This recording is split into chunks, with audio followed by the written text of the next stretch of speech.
Okay, hello and welcome back. It's your boy Hank Hackerson at Hank Hacks Hackers, your favorite system and network attacker. And we are re-recording the phishing analysis and fundamentals video today because yesterday or the other day when I was recording it, I was recording the wrong monitor. So the entire time as I was talking, it was not this screen. so that was, it was funny when I was going through the edit. I was like, I can't believe I did this. But anyways, so we are now here, and we are going to do the phishing analysis and fundamentals video, which is a part of the phishing module for the SOC Level 1 pathway of TryHackMe. And as the name implies, it's the phishing analysis fundamentals. So we're looking at it from the perspective of a security analyst instead of the perspective of a hacker. I've done videos on phishing previously where we used hacking tools and a lot of other things to actually do phishing campaigns and do phishing attacks. But in this case, we're actually going to be looking at it from the perspective of the analyst, from the security analyst perspective. If you are currently studying for your security analyst certification or your Pen Test Plus or ethical hacker, any of those things, I recommend that you follow and subscribe and like this channel and turn on that notification bell so that you get notified the next time a video comes out. We only talk about cybersecurity and ethical hacking and all those things on this channel, and it actually will help you directly with your certification exams as well as your day-to-day stuff of being a pen tester or a security analyst, anything like that. So it's a really good resource. I do answer all of the questions that come in through the comment section. And if it's a long question, I will create a video to respond to it for you. So I'm doing the very best that I can to create a resource that not only you can use, but I literally started this channel because I also wanted a resource that I can just refer back to and find videos about certain things, and it helps me learn better when I have to teach it as well. So we'll be going down this journey together. We'll be becoming security analysts and ethical hackers together. So without further ado, let's jump into the introduction of the phishing analysis room. All right, as an intro, some cool things to know. There was somebody that created email, and we are going to, do we get to see that here? I think it's in the next one. The email address is the one that we're going to talk about it. But in the introduction, we're going to talk about actual spam and the way that it started, when it started. So spam and phishing are engineering attacks. Spam is really just like, you should already know what spam is. I really shouldn't have to explain it to you. But it's basically just sending a bunch of emails to a bunch of different people without their authorization, and usually there's a lot of malicious stuff that's inside this spam email, like links that will either install malware on your computer or hook your device, and somebody can start watching your device and stuff like that. So spam usually gets filtered out, thankfully, because of all of the modern email clients that exist, and you really don't have to worry about spam. Rarely ever does spam email actually come through to your inbox because they're pretty good at filtering it. But phishing emails are a much more sophisticated version of a spam or like a malicious type of an email.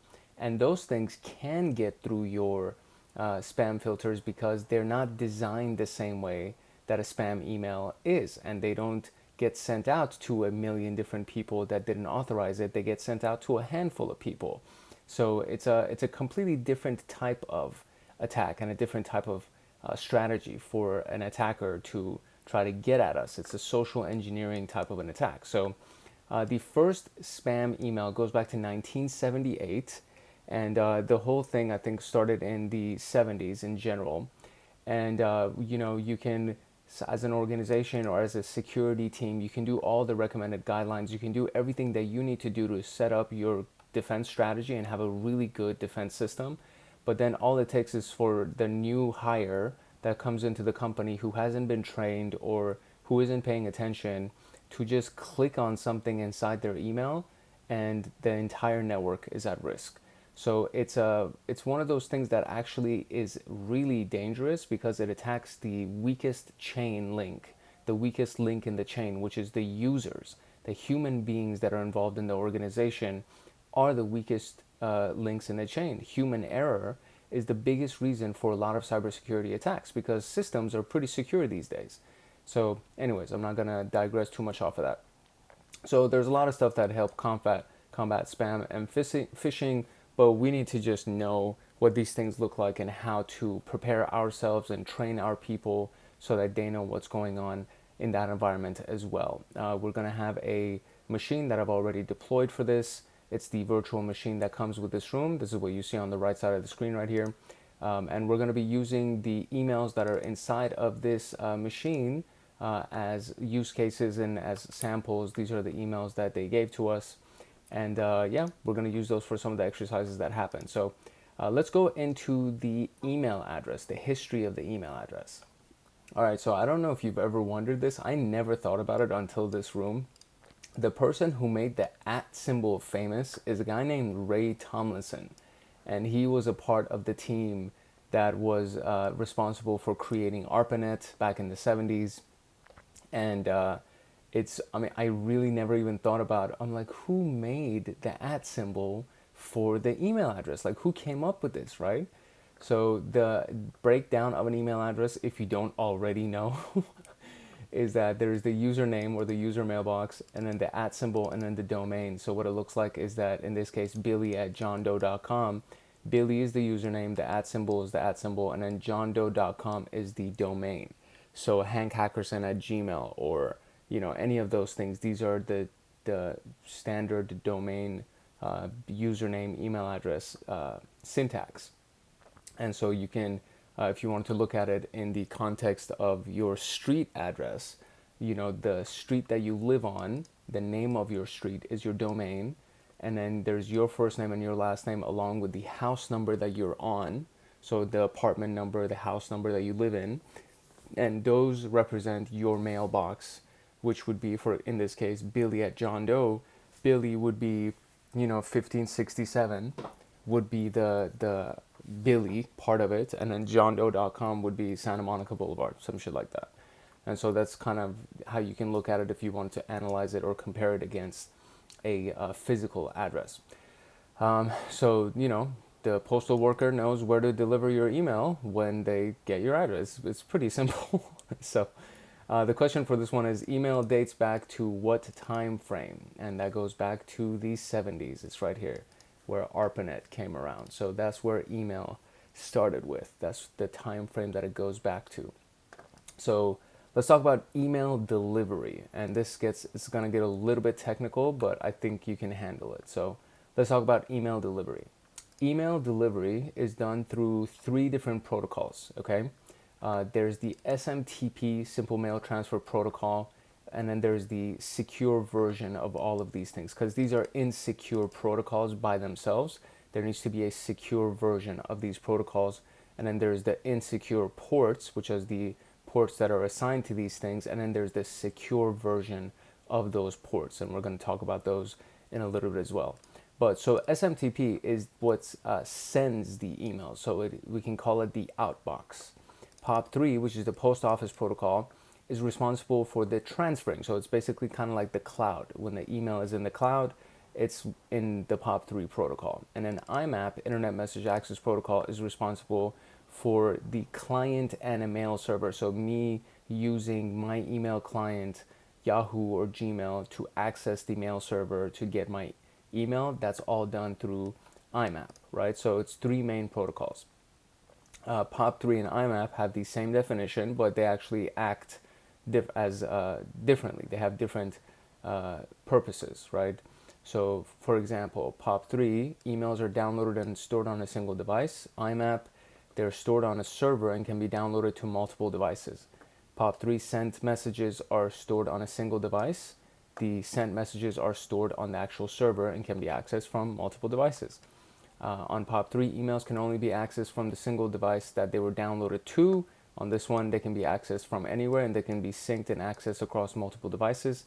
And then on this one, on POP3, if you want to keep messages on the server, you have to keep email on server enabled. Otherwise, when you read the message, it just deletes the message from POP3. IMAP, unless you manually delete it, it just saves everything and it keeps it for you. And you don't need to turn this thing on where it's like keep email on the server. You don't need to do that. It just stays there.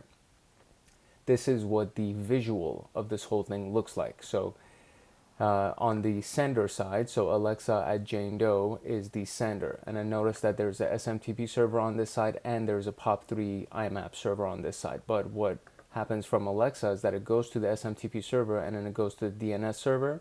So the SMTP sends the request to DNS, DNS responds, and then that mail now goes through the firewall from her side. And then after it passes through the firewall, it goes into the cloud.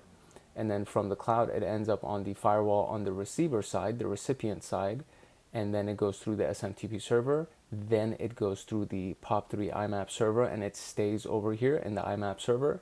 And then Billy says, hey, you know what, I want to check my email. So he accesses the server, and then he sees that he has the email, and then he gets the email on his client, on his machine. And this is basically the process of an email being sent, right? And this is just a description of what I just said. So if you wanted to read this, you're more than welcome to pause the screen and read through that. But we just literally covered this. So we're going to move on here. Now, here's what's important about this. I mentioned earlier that there's a secure version of these ports and the port numbers are completely different, right? So SMTP's standard insecure port number is 25, but the SMTP secure port is 465. For POP3, the standard port is 110. The secure port for POP3 is 995. And then for IMAP, the secure port is 993. I don't know what the IMAP port number for insecure port number is. I have not memorized all the port numbers. I just know that I know POP3 because I've set up some email servers, so I kind of used it in a real world example, and I know SMTP because it's one of the first 25, so it's kind of easy to remember that one. But yeah, these are the secure port numbers. And so whenever you're doing anything, you need to understand that you need to be on these secure port numbers if you're setting it up for yourself. But then if you do a scan against somebody's network or their IP address or anything like that, and you see one of the insecure ports open without a secure port addressed as well, then you know that you can potentially capture their login credentials, watch their email, because everything's transferred through clear text. So there's a lot of stuff that, and there's an entire video of hacking insecure protocols, and it's one of the recent videos that's on the channel, so you can go check that out too. And we talk about a lot of the insecure protocols and how to get clear text usernames and password and all that stuff. So that was it for email delivery. So now let's talk about email headers a little bit. Okay, so email headers. Now we know that email goes from A to B and what's involved in that process. Now we need to understand the components of what an email actually is. So there's the email header, and then there's the body, right? So the header is the stuff that has the from address, the subject, the date, and then the to address. That's all in the header. And then the body is basically the email itself. So the syntax for email messages is known as the internet message format. And so this is what the header itself just looks like, and you should already understand what these things stand for, so we don't need to read that in detail. But this is just a visual format, right? This is if you wanted to see. So this is the from address, ADT Security Services. That's where it's coming from. The subject line is help protect your budget by protecting your home. The date that it was sent on is Monday, June 21st at 11:36 a.m. And then number 4 is where it's going to, right here, but it's been blocked out, so it's a Yahoo email address because this is probably an actual email address that's being used. So this is a snippet from an actual email. The email below is an image from a honeypot Yahoo email address. Don't engage, interact with the email addresses or IP addresses revealed in this room. And a honeypot, if you don't already know, is a trap that is set up for attackers so that they can try to get access to the honeypot, and then we reverse engineer their location and what they're doing and so on and so forth. So honeypot is actually, I love that as a strategy. It's a very, very cool strategy.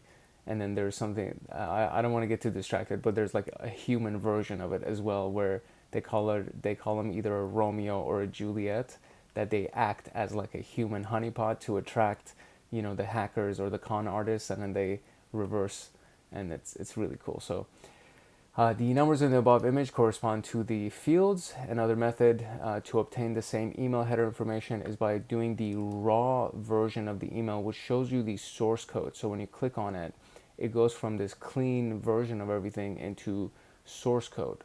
And that is a little bit more intimidating to look at. And then in the knowledge base article from Media Template or Media Temple, they go into the details of it. So if we went to the knowledge base article, this is what it would show us. And I think we even have to reference this article to answer a couple of the questions in here. Or maybe it was in the previous test that we had to reference to be able to get some of those answers. But anyways, that is also available for you. It's on Media Temple, and it's a knowledge base article for the raw full email headers inside various email clients. And so you essentially, on anything, you can click on the little triple dots or whatever that extra menu is, and then you look at the raw message, and then this is what the raw message looks like. So this is way different than what we saw at the top, right? So it still has the details that you're looking for. So it will still show you, for example, the email address of the recipient is still here, and there's the mail ISG code.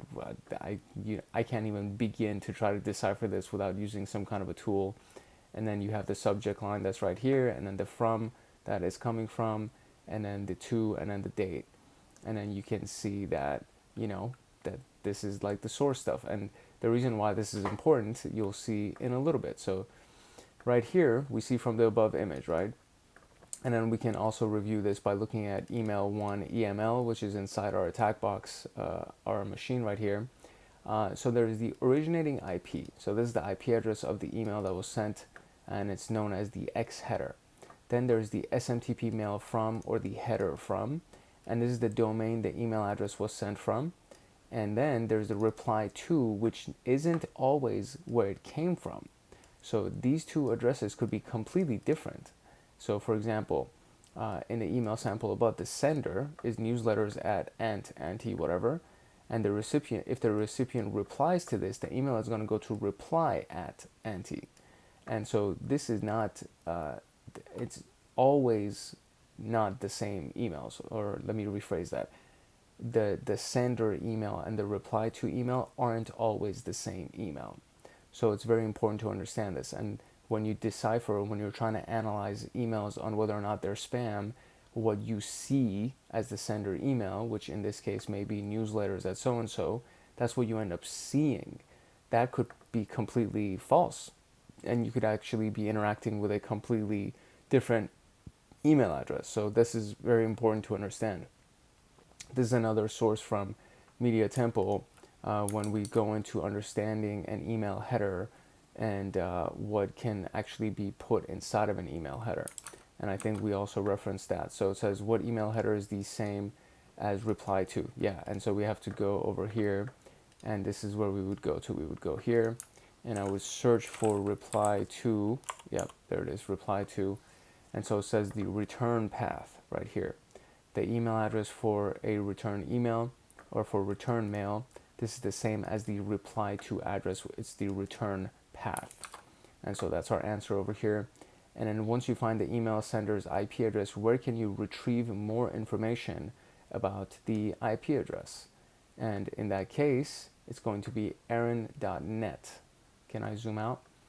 So once you find the email's IP address, where can you retrieve more information about the IP address? So we go and search here. Let's do more info. And then you have more info right here. And then if I go, okay, so let's see what else I could search for to find that. I'm trying to see what sender's IP address. So let's see IP address. So if we do IP add, there would be a few things. There we go. And so we searched for IP address. And it says once the email sender's IP address is found, you can search for it as aaron.net so you can see whether or not it is a malicious IP address. So that was a good resource to have, and it's something that you should definitely keep track of as you go through these things, right? So let us now look at the email body. All right, the email body should be fairly simple. There's two different versions of it. There's the text-only version and there's the HTML version. So a text-only email looks just like this. It's just text, right? An HTML formatted version can have images in it. This one is broken or it's been blocked. The image itself probably was blocked by the email client. And then there's hyperlinks inside of it. And the hyperlinks or images that are clickable, there's a lot of different things that you can put inside an HTML email. Those things they could have completely different emails associated with them. There's a video that I did the same night that I recorded this, and that one is also going to be up either in the same day as this video or slightly before, slightly after, but either way, there's another video that we did that looks at actual emails that were used in phishing campaigns, actual phishing emails, and then we break down what was inside it that made it look or made it really successful as a phishing email, and how to discern, how to tell why that was a phishing email. And a lot of times, it's the link here says TryHackMe.com, right? So the text of the link says TryHackMe.com, but then when you look at where it's pointing to, it's not TryHackMe.com, and it's going someplace completely different, and they get you that way. So it's very important to understand this. If you notice something fishy, and no pun intended here, but if you notice something shady about an email address or an email that's coming, you need to be very, very careful on whether or not you click on it. Start looking at the source code of the email to see where those things are pointing to, so on and so forth. So the above email has an image that was blocked by the client. We can add a lot of things because of HTML. And then the screenshots in the example below are from Proton Mail. And this is the source code of the email itself. And so you have, start the main content here. There's the image class logo, which is from Imager, whatever. Then you have Hi Heaven Renzia, so on and so forth. And then you have a new write-up submission, blah, blah, blah, blah, blah, right? So this is the email itself. Now over here, right here is the actual email. Hi Heaven Renzia, you have a new write-up submission. This is the image that was blocked at the top right here. And then it goes all the way to for support, reply to this email, so on and so forth. So if we looked at the rendered HTML, the phrasing of this is different. So sometimes you just click on HTML and it shows you the HTML version. Sometimes you click on source code or source and it'll show you the code version like this. So the phrasing could just be different. In this particular case, because they were using Proton Mail, it goes, if you wanted to go back to the HTML version, you just click on view rendered HTML. So what else can we look at over here? There's another one. We can view an email attachment from an email's HTML format by looking at the source code. So over here, this is an email that looks like it's coming from Netflix, right? The web client in this case is Yahoo, but this is a phishing email. I think we actually even talk about this in the analysis of the emails video, where we were looking at it and they are asking for you to update your payment, like your payment form in Netflix, and they give you a payment update PDF, which is ridiculous. Where it's like, where do you know that would send, unless you're dealing with like a vendor that and they don't have any web collection as far as payments are concerned or anything like that, and they collect payments and payment information through some kind of a form. But at what point have you ever heard that Netflix would collect payment information from somebody through a form, like an actual PDF document? That's ridiculous, right? But this is it. So, and then when you click on it, when you look at the source code, you'll see that the content type is an application PDF, payment update, and then the content disposition is an attachment, so on and so forth. And then the transfer encoding is a base 64 transfer encoding. The content ID and the attachment ID are these things. And then these are important to understand because you can, when you look at these things a little bit, you can see that maybe, certain parts of these things have shown up in a virus total database or something. So these are it's important to understand, especially base 64 encoded stuff. You can decode it either through CyberChef or through your terminal, and you can see what the actual base 64 encoding is trying to say or is hiding from you, and then look at, analyze it further, right? Cautionary steps forward, basically.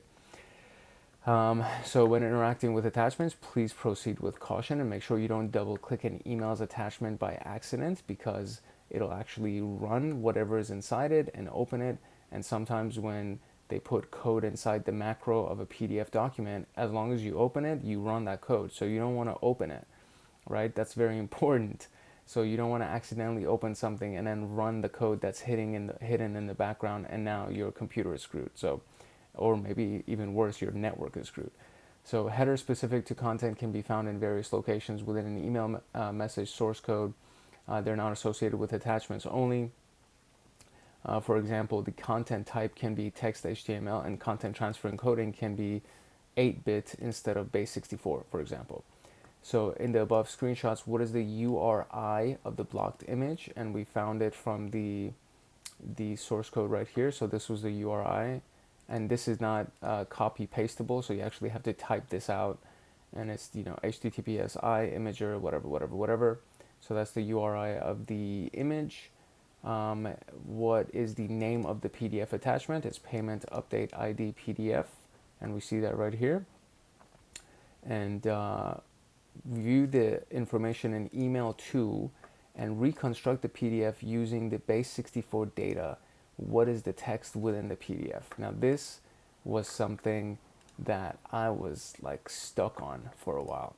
But okay, so here's what we're going to do. We're going to open up email 2, and then we need to find the base 64 the encoding of this, right? And then from there we're going to go to CyberChef, and we're going to decode it and then get ourselves the PDF attachment of this.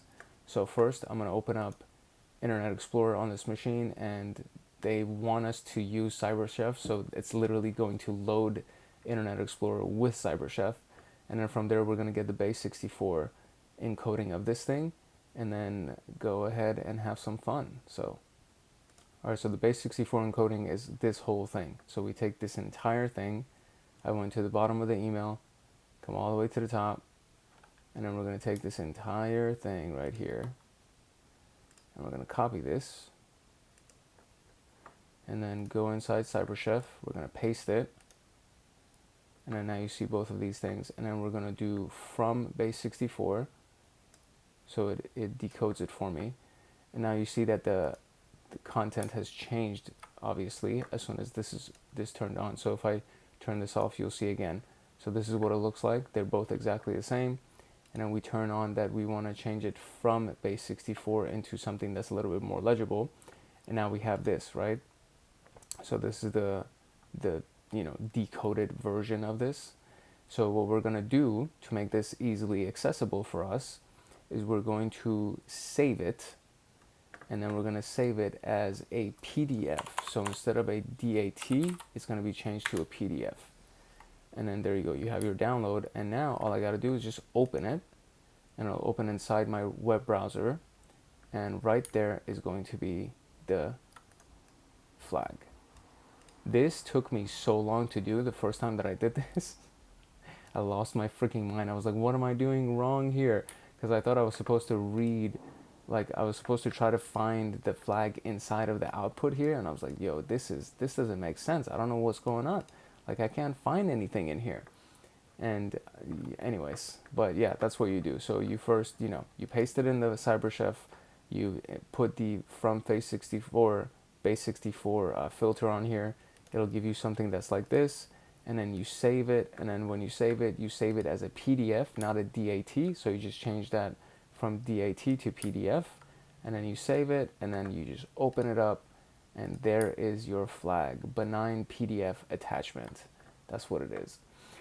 So there we go. We got our answer for this, and now we can move on to the types of phishing emails. All right, we got a good number of phishing types here. The first one, I don't know if this is considered a phishing type, but spam, I guess technically, could be considered a phishing type. It's unsolicited junk emails sent out in bulk to a large number of people. And the more malicious variant of spam is also known as mal spam. And that involves things that if you click on it, your machine will get screwed or something will happen with your data, something like that. So spam, I guess, can qualify as phishing. Then we have the first layer of phishing, which is email sent to targets. Usually it's like several targets, purporting to be from a, or pretending to be, purporting is like, I sound so fancy saying that, from a trusted entity to lure individuals into providing sensitive information. Then spear phishing goes a step further by targeting a specific group of individuals or organizations. And for example, it could be the management group or the IT department or something like this, but they go for a specific group instead of just blasting the entire company. And then you have whaling, which is very similar to spear phishing, but they target even a smaller group, for example, the C-level executives inside the company, the CEO, the CFO, the CIO, etc., to be able to, because if they get that person's information, they probably have access to the entire company, right? So this is one of those things that I would venture to say that sysadmins or domain admins are also whales when it comes down to the context of maintaining persistence or getting access to a network. If you get access to the username and password of a domain administrator, then you are in their entire system and you can get access to the CEO's information, you can get access to everybody's information. So whaling is another version of spear phishing. And then you have smishing, which is done on mobile devices, which is through text messages. And this is, I mean, I get this stuff all the time. People just pretend to be my friend. And they'll be like, hey, Anna, where are you? Or sometimes I'll just literally just get a text message that says, hey, so what are you doing tomorrow? Like, I've never talked to anybody. And I get literally, hey, what are you doing tomorrow? And I'm like, who is this? Like, it's, you know, it's whatever, Betty, don't you know him? I'm like, what are you talking about?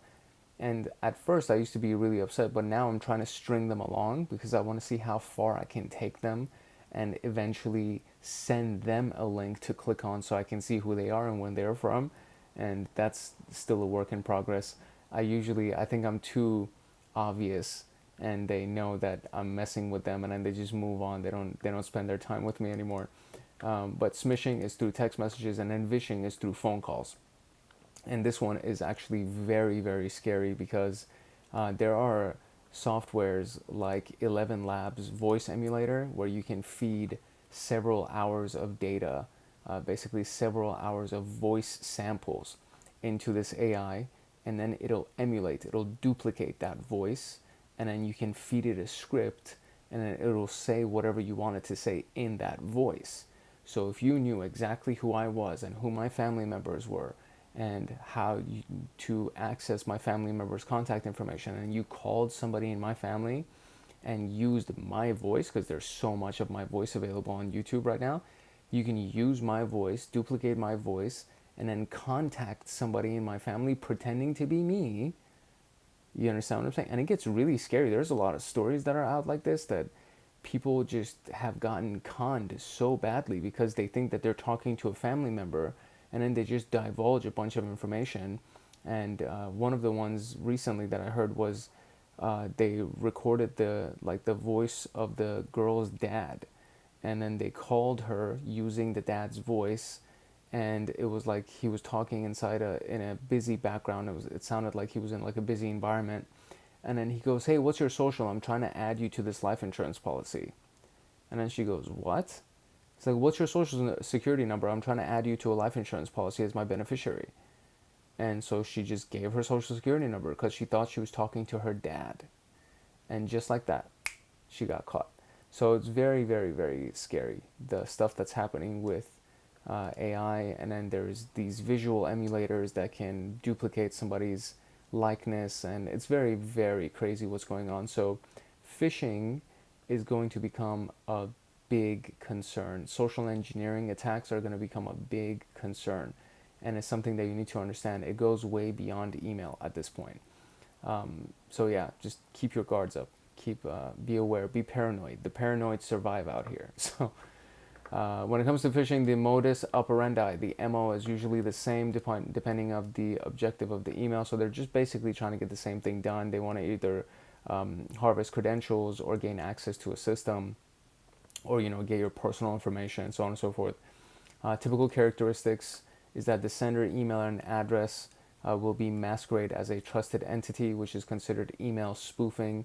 So they'll pretend to be coming from Google, or they'll pretend to be coming from Netflix, but it might be designed or misspelled or something like this.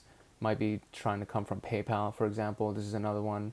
And then when you look at it, it's from a completely different person. It says it's from Bill Gates at Microsoft. You know what I'm saying? The return path would say that it's from Bill Gates at Microsoft, but in actuality, it's probably not.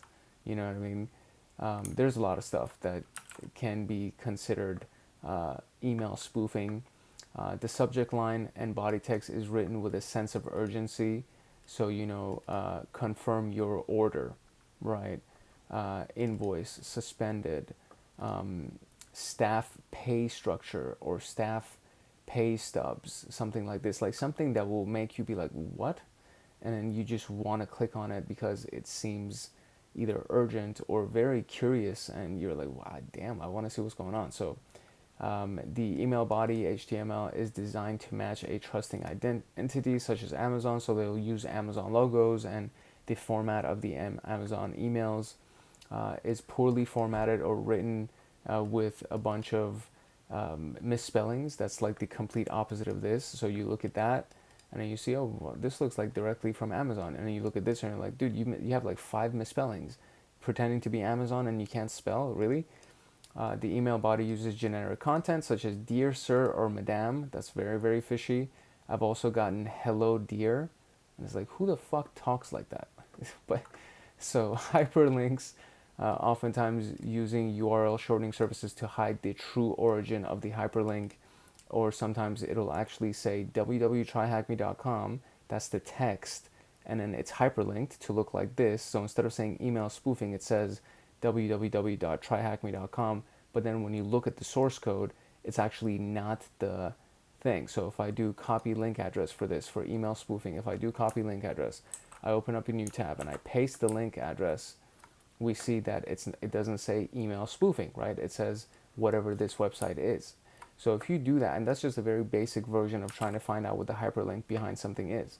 So you can do that and see what the hyperlink behind something is. And then there's the malicious attachment, which we kind of discussed earlier. And all of these things, we're going to actually look at examples when we go into the phishing email analysis, where we actually look at previous phishing emails that were successfully used, and they were parts of phishing campaigns that now they're caught, and now they're in the public domain and people know about them, but at one point they were super successful. We need to remind ourselves again that when you're looking with hyperlinks or attachments, you got to be careful not to actually click on it or open it, or do what I just did, where you right click on it, you copy the link to your highlights, or right click on it and copy the link address and then paste it inside the thing. Don't press enter, right? Just paste it to see what it is, or paste it inside some kind of a text editor just to see what it is. And then there's the important part of defanging a URL. So when you send it to your security team or somebody on the SOC team or somebody else, your management, to be able to analyze it, you need to defang the URL so that it's not clickable. And that's very, very important. So if this is the domain name, if you send it like this inside an email, somebody could click on it accidentally. Whereas if you do this, it's no longer clickable. It's called defanging, where you remove the T's from HTTP, you put brackets around all of the dots, and then you do the same thing for IP addresses. You put brackets around the dots that separate the numbers inside the IP addresses, and that becomes a defanged IP address. So we're going to analyze email 3, which is inside our virtual machine, and we're going to answer the questions here. So let's go and look at email 3 here. So here's the email, and this is what it is. And so it says, what trusted entity is this email masquerading as? So let's go and try to find that information. So the first part is to try to find the coming from, right? So where is it coming from? And then from there, we're gonna find I think it's like an encoded version of this, if I remember correctly. And then we're gonna decode it. So right here, the subject is this part right here. So the subject is something that we need to decode. What we need to understand is the UTF equals UTF-8 is universal something something. So this is like it's a time encoding right here, and then it's question mark B and then question mark. So and a question mark is an appending strategy. So when you put a question mark inside a URL, it adds something else to it. So these things that have been separated by question marks are all different entities. So from the what is it, the third question mark on all the way to the end of this thing is the actual information. So we're going to take this and we're going to copy this, and then we're going to go to our CyberChef and we're going to paste it in here, and let's see what I can do here. Ooh, okay, so it was not actually the subject line. I think I'm supposed to look at the sender, obviously. That's probably better. So instead of subject, or you know what, I think I do need this too, because this is, yeah, it says what is the subject line. So that's actually the answer for the subject line. So this is it. And just to tell you what piece of it was, it was, again, so it was from the third question mark, and you go all the way. So UTF is the time, B is for the base encoding, and then we go all the way here, and then you go to the very, very end of this, and you go all the way to that last question mark, not including that last equal sign, because it starts with an equal sign at the beginning, right? So you just take everything here, not including that last equal sign, and that's going to be what you paste inside the decoder in CyberChef, and it gives you your order placed, blah, blah, blah, blah. So to actually get the one where it's coming from, the sender's email address, so we got to go from the from address, and same thing, go from that base encoded portion, and then we're going to take it all the way over here before that equal sign, and then we're going to go and paste that here, and it says thank you Home Depot. So it's coming from Home Depot. Now what is their email address? So we need to find support at techbee.com. So right here, support at techbee.com. That's where it's coming from.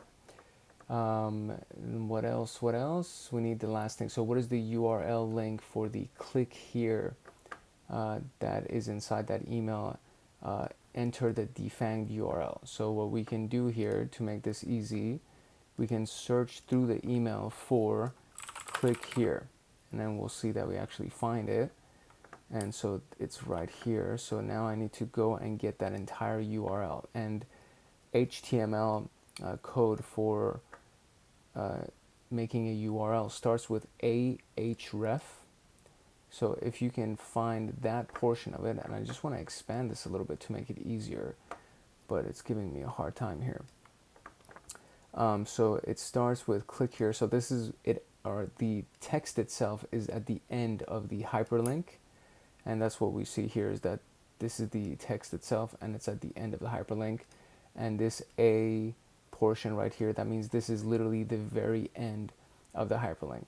And then when you go inside of this little squiggly line, the greater than symbol, you see a quote, and then you see a bunch of formatting information. So style, 3D, yada, yada, yada. And none of this has anything to do with us. Then we go here, and then we see that this one, this is another set of quotes here, right? So it starts with another quote, and then everything inside of this quote is the link. And then you see how it starts with ahref. So this is the beginning of that hyperlink, and it goes all the way over here. This entire thing is that hyperlink that says click here, and then all you see is click here. But then the formatting is different, so on and so forth. And this is what we want specifically for our defanged URL. So we're going to copy this, and we're going to go into CyberChef and we're going to paste it, and then we're going to turn that off, and then we're just going to say defang inside of our options here, and we're defanging URL. So you drop that in here, and the response down here is going to be the defanged URL for the whole thing, and you just take that, you copy that, and then you come here and you paste it, and that will be your defanged URL. And just like that, we have answered all of these questions. So types of phishing is now done. Phishing Analysis Fundamentals is now done. And the conclusion is, I mean, it's very basic, so it just tells us what we covered here. So not a big deal. There is a question at the very end that they ask, what is BEC? And at the very, very top right here, it says BEC is business email compromise. And it's when an adversary gains control of an internal employee's account and then uses the compromised email account to convince other internal employees to perform unauthorized or fraudulent transactions. So it's basically getting somebody's email address and then using that email address to pretend like you're that person. And a lot of people put their work email addresses in their social media profiles, so this is not hard to do. You can literally search for freaking you can search through LinkedIn. If you know how to do Google hacking, you can search through Google and look on LinkedIn and try to find people's email addresses inside of their bios, and that is just insanity to me. But yeah, that's a very, very important note to keep in mind, that this is actually a thing, that people can find your email address and then pretend to be you, and then go out and hit up all your coworkers and try to find somebody who doesn't pay attention, and next thing you know, your organization is screwed. Anyways, that's it for the Phishing Analysis Fundamentals video. If you learned anything from this video, or if you're studying for your security analyst or ethical hacker, SOC Level 1, pen tester, any of those things, then I welcome you and I encourage you to follow and subscribe and turn on the notification bell, like the video, drop a comment, all those things. It actually helps our channel with the Google, YouTube algorithm, but it's also very important for you, because if you're studying any of those things for your certification, or if you want to become any of those things in your career path, all of these things apply to you. Every video on this channel is directly designed for you, so that you can go and become a better version of whatever it is that you're trying to do. So it would be useful to you, and then it would be awesome to have you as a part of our community.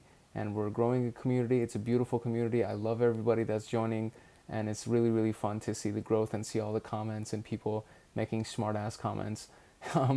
So it's fun to have this community. Hackers are funny people. They're fun people, and it would be awesome to have you as a part of our community.